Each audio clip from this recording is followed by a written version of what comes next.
Hello, hello. Ole.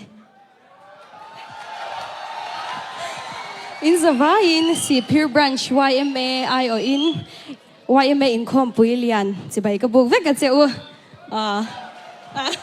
Kalau be. Zai ngo.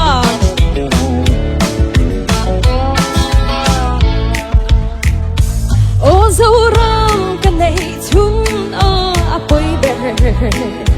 Mình tiếc hia và xóa na đôi ngồi chỉ về rồi thở tôi bắt vừa lại buồn chỉ về nhà rồi thêm ngoài ngoài dung dung in khơi làm ba rắm hung hà hờ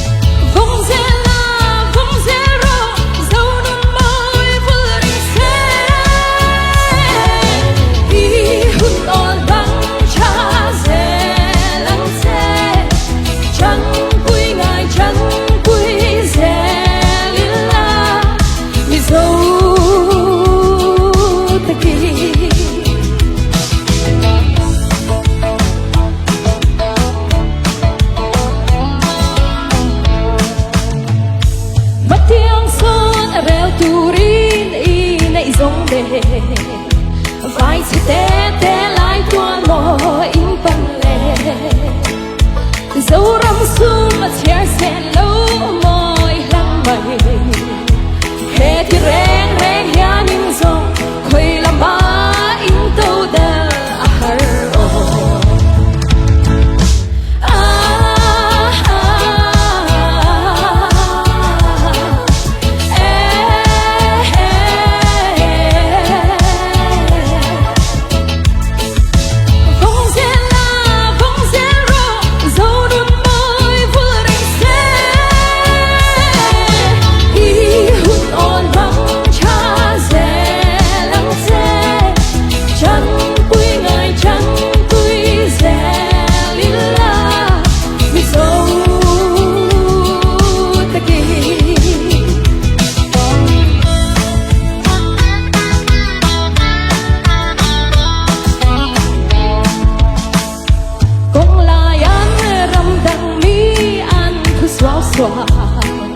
lối na runin sang reman khulam mi dấu pha tên cần bay lâu anh khi mắn xóa in thì chẳng